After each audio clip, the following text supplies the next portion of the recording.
Saudações, estudantes! Hoje eu vou trazer para vocês o cálculo de reações de apoio em vigas biapoiadas. Eu vou tratar os casos de carregamento pontual e de carregamento uniformemente distribuído. Para começar, eu vou analisar esse caso aqui com o carregamento pontual. O primeiro passo para a gente obter as reações de apoio é identificar os apoios ou vínculos que a gente tem nessa estrutura e substituí-los pelas respectivas reações de apoio. No nosso caso, a gente tem um apoio fixo em A. Esse apoio fixo vai gerar uma reação vertical e uma reação horizontal. A gente tem um apoio móvel em B, que vai gerar uma reação vertical. Aqui eu substituí os vínculos pelas respectivas reações de apoio. O próximo passo é escrever as equações de equilíbrio. Lembrando que as equações de equilíbrio são somatórias de forças na vertical, somatória de forças na horizontal e somatória de momentos com relação a um ponto qualquer.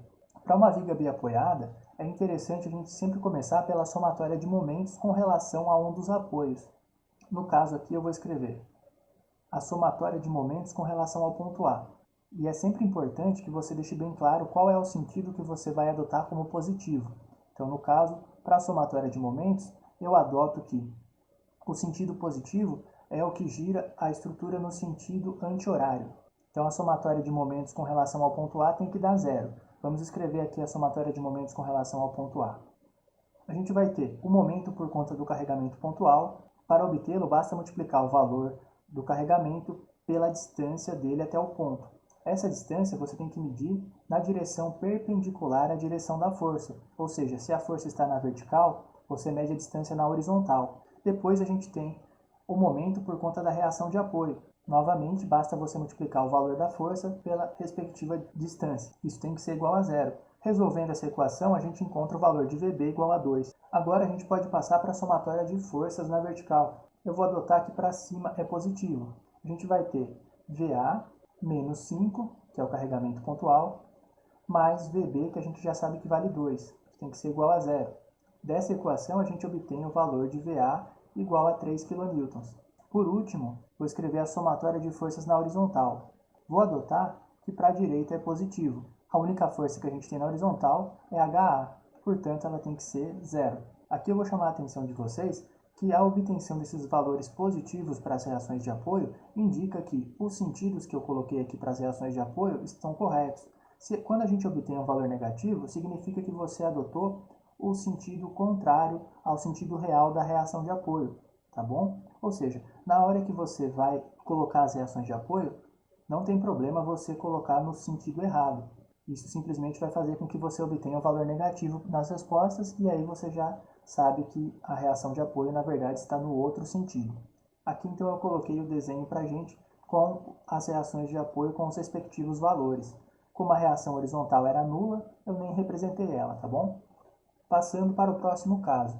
Aqui a gente tem um momento pontual aplicado aqui neste ponto. A gente resolve exatamente da mesma maneira, tá bom? Substitui os vínculos pelas respectivas reações de apoio e escreve as equações de equilíbrio.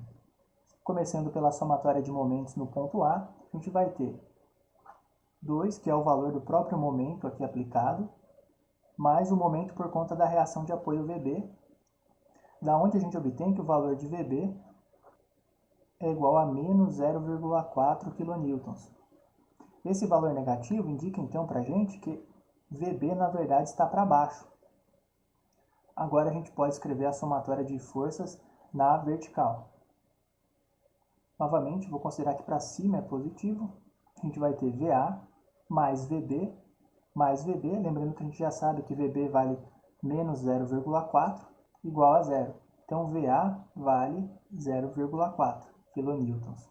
Por último, a gente pode escrever a somatória de forças na horizontal, da mesma forma que no caso anterior, né? A única força que a gente tem é HA, então ela tem que ser igual a zero. Pronto, obtivemos aqui as reações de apoio, então. Aqui eu coloquei para vocês o desenho com as reações de apoio e seus respectivos valores. Repara que eu inverti aqui o sentido da reação VB, né? Conforme a gente encontrou que o valor de 0,4 é negativo, então, em vez de estar para cima, está para baixo. Passando aqui para o próximo caso, que é uma viga com um carregamento uniforme de 2 kN por metro, tá bom? Mesma história. Primeiro a gente substitui os vínculos pelas respectivas reações de apoio e depois escreve as equações de equilíbrio. Para a gente lidar com o carregamento distribuído de uma forma mais simples, a gente pode calcular o valor da resultante desse carregamento distribuído e aplicar ele no centro do vão. Isso só vale para o carregamento uniformemente distribuído, tá? Onde o valor do carregamento por metro é sempre o mesmo ao longo de toda a estrutura, ou seja, é esse carregamento aqui que é representado dessa maneira retangular, tá bom? O valor da resultante, basta você multiplicar o valor do carregamento pelo tamanho do vão, né? Ou seja, você tem 2 kN por metro, para cada metro aqui você tem 2 kN, não é? Então, quando você multiplica pelo vão, você vai saber a quantidade total de carregamento que está aplicado aqui. No caso aqui, 6 vezes 2 vai dar 12, né? E você vai colocar esse carregamento de 12 kN no meio do vão, ou seja, a 3 metros aqui da esquerda, conforme eu coloquei aqui para a gente, então, substituir aqui o carregamento. Agora a gente pode normalmente aplicar as equações de equilíbrio.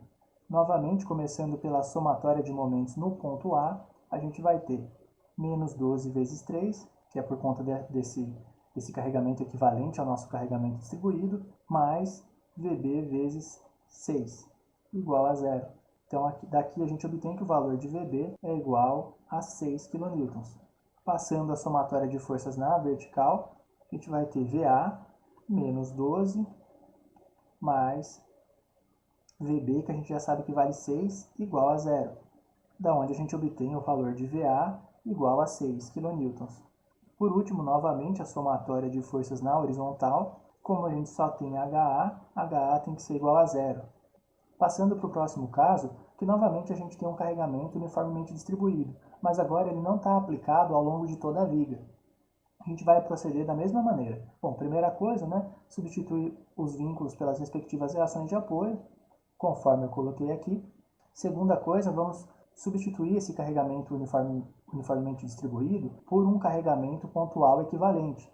Da mesma maneira, a gente calcula a resultante dele, né, multiplicando o valor do carregamento pelo comprimento ao longo do qual ele está distribuído e aplica esse carregamento pontual no centro do carregamento distribuído, ou seja, 1,5 m, contando aqui a partir deste ponto. Aqui eu representei essa substituição para vocês. Agora a história é a mesma, né? Vamos escrever a somatória de momentos com relação ao ponto A. Então a gente vai ter o momento por conta da resultante equivalente do nosso carregamento distribuído, 6 multiplicado por 3,5, isso vai entrar como negativo por conta do sentido, não é? E o momento por conta da reação de apoio, da onde a gente obtém o valor de VB igual a 3,5 kN. Prosseguindo, a gente escreve a somatória de forças na vertical. Então a gente vai ter VA, a resultante do carregamento distribuído, VB agora a gente já sabe que vale 3,5, daqui a gente obtém o valor de VA, 2,5 kN. Por último, a somatória de forças na horizontal, que vocês já estão careca de saber, não é? HA igual a zero. Que eu representei para vocês as reações de apoio e repara que eu estou retornando o carregamento distribuído à representação original. Para o cálculo das reações de apoio, não faz diferença você considerar o carregamento distribuído, uniforme, ou aquela resultante aplicada no centro. Mas, quando você for fazer os diagramas de esforços internos, faz diferença essa representação. Pretendo trazer isso em breve para vocês também, tá bom? É isso, galera. Espero que tenha ficado claro para vocês como calcular as reações de apoio. Pretendo trazer um segundo vídeo com mais alguns casos, uns casos um pouquinho mais interessantes, mas bem simples ainda, tá bom?